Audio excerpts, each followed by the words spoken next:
ganggu. Asma kaula tradisi Kesadiuta, absen 30 kelas dulu D dari SMP 2 Bangkalan. Kaula udah coba kepanjenengan polana teroh informasi drama carana jadi anak supaya etika berpendidikan kengeng ngopo lagi tugas bersama Dura. Oh iya nak, tujuh. Ayo mau wawancara nah.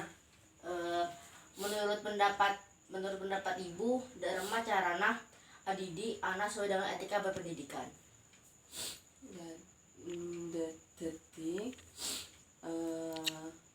pendidikan bagi anak dia beda telo macem, beda pendidikan formal, beda pendidikan informal, beda pendidikan non formal.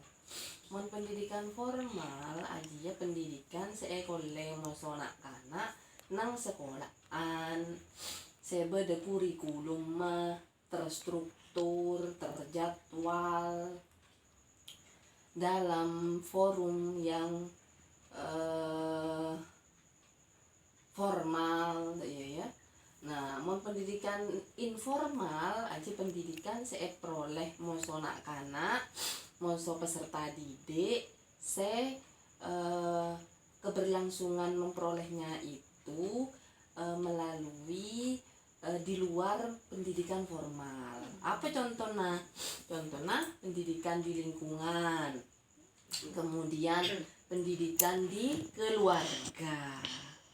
Yang ketiga, pendidikan secara non formal. Mon pendidikan non formal dia pendidikan seeproleh mosonak kana melalui kegiatan belajar mengajar di luar sekolah, misalnya kursus, les, lembaga pendidikan belajar iya. Nah, ketiga macam cara tempat untuk anak memperoleh pendidikan ria merupakan pelaksanaan pendidikan bagi anak untuk mencapai anak dia malah bisa pintar secara kognitif di secara pengetahuan, afektif itu secara sikap, dia dewasa, dia lebih baik, lebih mengerti, bersikap, bertata krama secara norma-norma yang berlaku di masyarakat.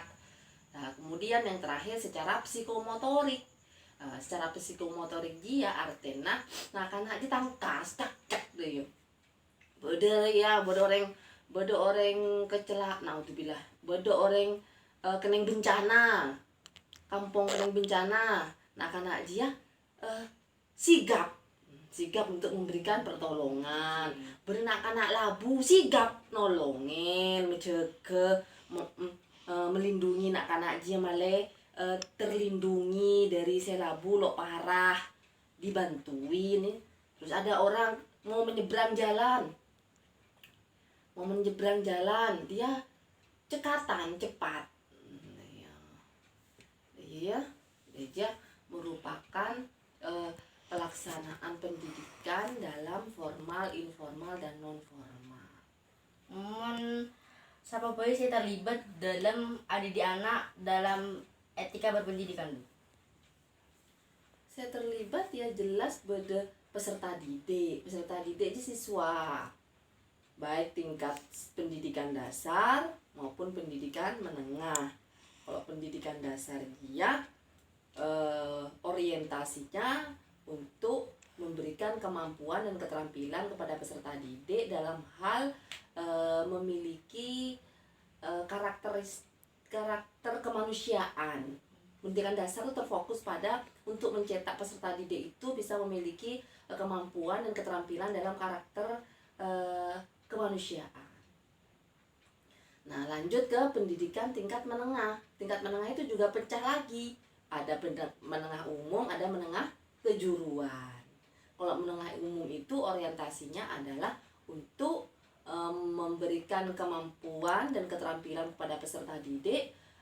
Sudah ada pemisahan yang jelas. Satunya untuk memberikan karakter kemanusiaan kepada peserta didik, satunya sudah mulai ditanamkan untuk memiliki pemahaman sebagai syarat dasar penguasaan salah satu disiplin ilmu. Kan ada IPA, IPS itu kan sudah diperoleh di pendidikan menengah. Yang satunya di menengah ada dua lagi, umum sama kejuruan. Kalau yang kejuruan, didikannya ke arah memiliki kemampuan dan keterampilan dalam hal teknologi. Baik berupa wawasan, teori, konsep, cara berpikir maupun proses. Kalau di tingkat umum, kalau di tingkat kejuruan, wawasan, teori, konsep, prinsip, prosedur. Jadi yang terlibat peserta didik dan satunya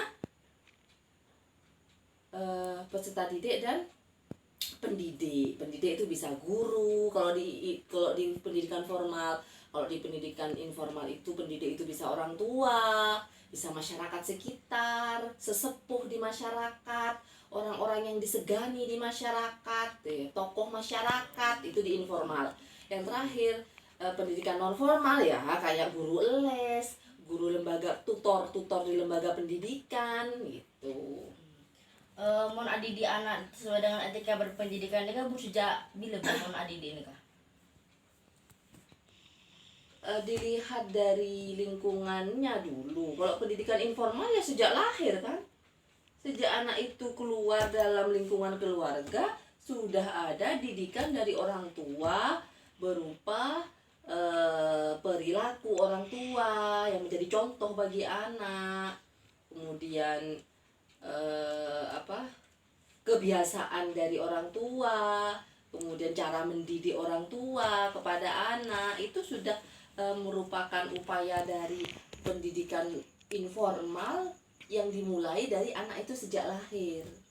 Kalau pendidikan formal nggak sejak dia sekolah, TK, SD, SMP, SMA sampai perguruan tinggi.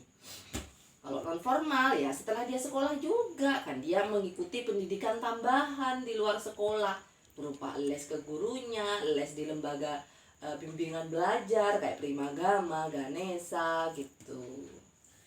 Menurut pendapat ibu harapan anak-anak nikah dari nenek mau harus didik sesuai dengan etika berpendidikan. Ya, anak itu merupakan generasi penerus bangsa. Generasi penerus bangsa itu harus tidak mengalami krisis etika dan moral.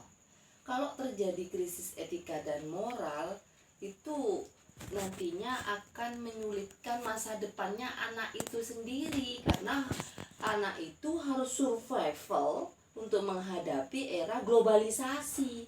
Kalau etika dan moralnya tidak benar, sistem pendidikannya tidak benar, bagaimana dia bisa survive di tengah era globalisasi? Yang ada nanti malah jadi sampah masyarakat, malah jadi pengangguran kalau tidak ada pendidikan yang bagus dari usia dini. Mana bioneng ibu tahu tata cara didik anak sesuai dengan etika berpendidikan ya kak acer neng kaima bu. Mbak sekelompok dong. Kami minta model. Cara itu saya bisa tahu cara itu bisa tahu ya sejak saya kecil, karena saya sudah dididik sama orang tua saya dalam lingkungan pendidikan informal. Keluarga itu sudah mengarah kepada bagaimana kita berkarakter kemanusiaan, bagaimana kita bersikap hidup hemat, bagaimana kita berperilaku sopan. Itu sudah dari saya kecil dan dikuatkan lagi setelah saya berada di satuan pendidikan yang berjenjang sampai ke perguruan tinggi. Menurut pendapat ibu dampak apa sih bisa timbul lagi orang tua nikah berhasil dalam didik anak sesuai etika pendidikan dan orang tua gagal dalam didik anak sesuai etika berpendidikan?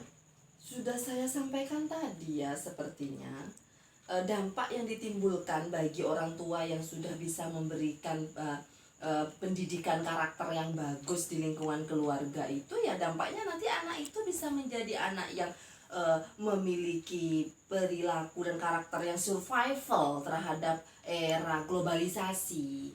Terus sistem pendidikan yang diperolehnya dengan bagus dari sejak kecil itu nanti juga dia akan terus eksis sampai ke masa depannya. Masa depannya lebih terarah, lebih terukur, lebih terfokus, tidak menjadi pribadi yang labil gitu ya. Kalau dampak negatifnya Kalau seandainya tidak berhasil dalam melakukan pendidikan, ya jadi sampah masyarakat. Jadi sampah masyarakat, mengundang kriminalitas, menjadi pengangguran, tidak semangat belajar, yang nantinya ini akan menjadi masalah perekonomian makro bagi negara kita. Bagi keluarga juga berpengaruh. Orang tua pasti akan diberikan dampak yang tidak bagus dengan anak-anak yang seperti ini tadi. Sakelakong kieu. Semoga ilmuna bermanfaat bagi kaula ben orang lain. Semoga ibu pareng kesehatan ben Amin. sukses. Amin, Assalamualaikum warahmatullahi wabarakatuh. Ya nak. Waalaikumsalam warahmatullahi wabarakatuh.